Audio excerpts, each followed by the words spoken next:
All right, folks, welcome back to Prepping with Sarge. So I'm out on the trail today and I found something exciting here behind me, right there, right over that shoulder there. And I wanted to do a quick video. Sorry about the camera shake, I did not bring the tripod with me today. But anyways, I wanted to do a little challenge for anybody. I'm not gonna call people out, I don't like to do that, but if anybody wants to take this challenge on your lunch break, take a walk and see if you can identify, we'll say 3 wild edibles, okay? So I was out here the other day on my lunch break, just kind of walking around, and I spotted some wild blueberries. So remember what I said about if you find one, there's probably more. So I made it my own mental challenge to let's see if I could find some more out here in this area. So I'm about an eighth of a mile from where I was when I spotted the other ones. And sure enough, I finally did find some more wild blueberries. So I'm gonna turn the camera here and I'm gonna show you. But also while I'm out here, let's see if we can find a few other wild edibles. Just kind of make the use of my lunch break here and do something productive with it. Stay with me now.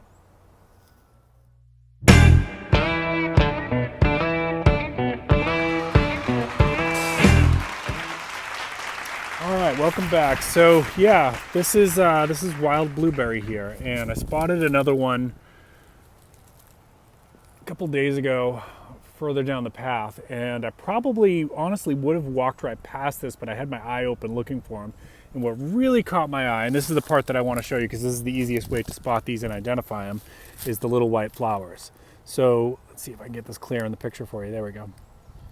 In the early springtime is when you'll see these little white flowers on the blueberry trees, okay? And then you're gonna look for, you know, this leaf pattern here. If you grow blueberries, you'll be able to spot it for sure.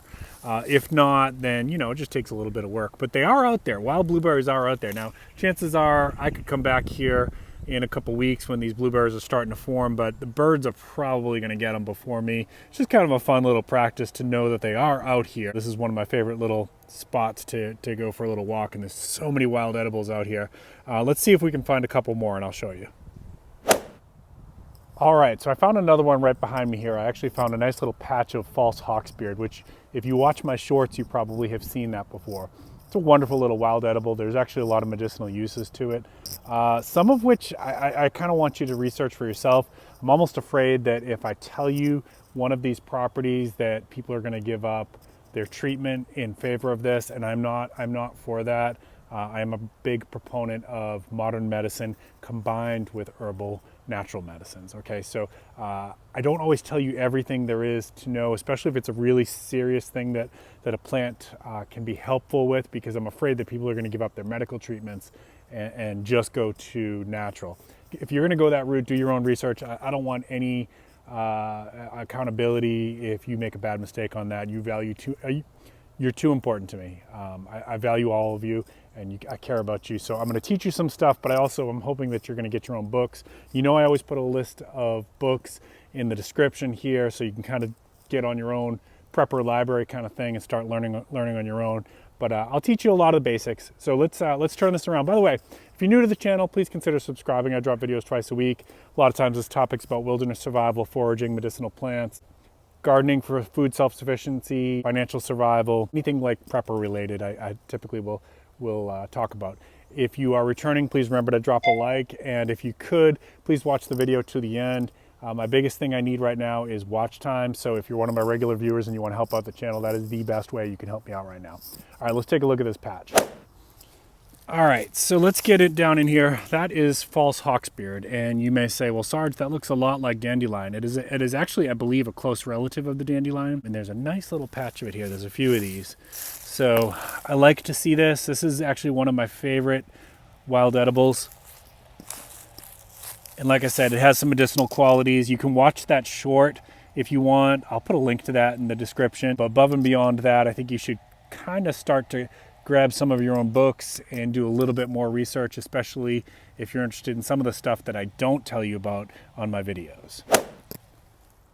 All right, number 3, I just found a little patch of violets. Violets, the leaves and the flowers are actually edible. A nice little plant, can actually be made into like some candied decorations for cakes and things like that. What does it taste like? Well, they have kind of a sweetness up front and then a bitterness at the end. Not everybody likes them, but hey, it's another wild edible. Let's take a little video of it. All right, and there you go. There's a nice little patch of wild violets. Let's grab and give you a little close up here. Gosh, they're a pretty flower, aren't they? Let me show you the leaves here too. Okay. You should be able to spot these ones. They're pretty easy to identify. All right, this is kind of interesting here. This here, I want to show you, is not an edible. This is Carolina jasmine, and that is the state flower. Problem is, it is toxic to humans and pets. So do not be aware of what that looks like if you live in North Carolina or South Carolina or one of the surrounding states.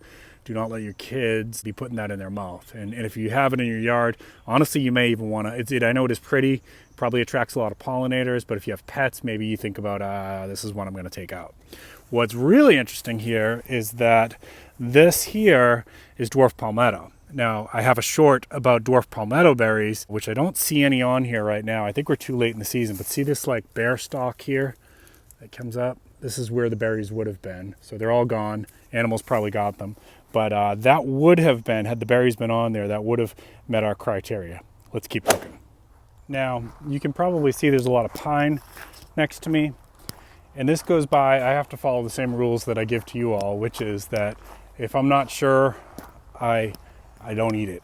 Okay, so going by that rule. Now, I'm fairly sure that the needles on most, if not all of those, can be made into a tea, which would count. But since I can't say off the top of my head, I'm going to say that one doesn't count. We've got to keep looking. All right, this technically counts, but it's wouldn't do too much for us. This is a dewberry plant, which this is related, yes. If you're saying it looks like a blackberry, absolutely. It is a close cousin to the blackberry. So what's cool is that this one's flowering, right? Which is kind of early for this to be flowering.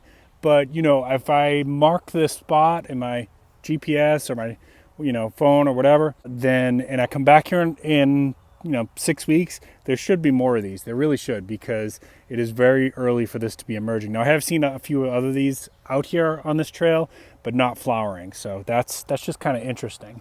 Oh, actually, I see a few others. I don't know if you'll be able to see this. Let's see if I can blow up on it. See that white flower right in the center there? That's another one. Okay. Now, I did cheat, and I pulled open my internet and I looked. This is called a sand pine, just to kind of answer that question for you. There's a bunch of these out here. I believe these needles can be steeped into hot water to make a vitamin C kind of tea. I didn't know that without looking it up. It's not going to count. All right, and here is a bigger patch of dewberry, as I said, but as you can see, there's really not a lot of flowering going on yet. So if you can beat the birds to it and the deer and the squirrels, there will be some berries out here later on this spring. All right, and this is actually another variety of wild blueberry. I'm not seeing any flowers on this one. So see how much harder that one is to recognize without the white flowers? Like, oh, wait a minute. What do I see here? Look at this. Just starting to. Okay, there we go. Let's see if I can let the camera get that to focus. Come on now.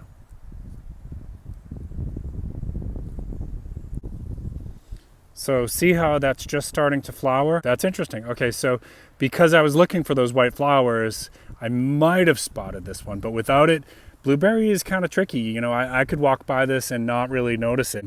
Just this time of year is when you might see those flowers on there. And of course, when it's got the berries on it, you might catch those. So kind of happy to see that there's a lot more of these out here than I had thought. All right, now here we go. I got to be careful. This is thorny. This is that dewberry again. Okay, and this one actually is starting to see, you can see a bunch of flower buds about to pop open. I guess we're going to see a lot more of those now in the next couple weeks here. These will be popping open, and you will absolutely have some wild blackberries out here, or dewberries, close cousin to the blackberries. You guys should know this one. I've done a bunch of videos on it. See that anomaly, right? So remember I talked about look for the anomaly, right? See how that green stands out? That is partridge berry, but the question is there any berries in here? Because that's what we're interested in. And I'm not seeing any. So I think the animals have got to this patch before we did. So that's not going to count. All right, let's see if we can find one more. All right, boom, challenge met. This is another patch. I'm about 1/8 of a mile away from that other spot, and and I found another patch of these partridge berries, and see they're right in the center. Blow up on it.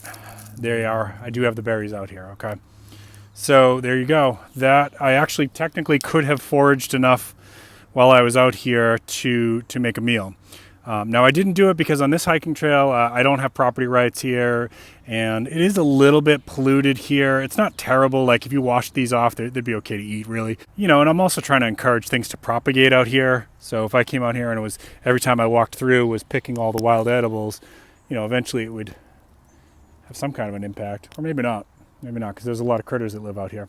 All right, that's about it for today. Oh, let me check one more thing here. Hang on, let me pause you. All right, and yeah, I spotted one more. I wanted to get over here and get this. This is chickweed. This is chickweed. And let's see, is there there's a little tiny bit of flowering going on there, so you can kind of see what the flowers look like.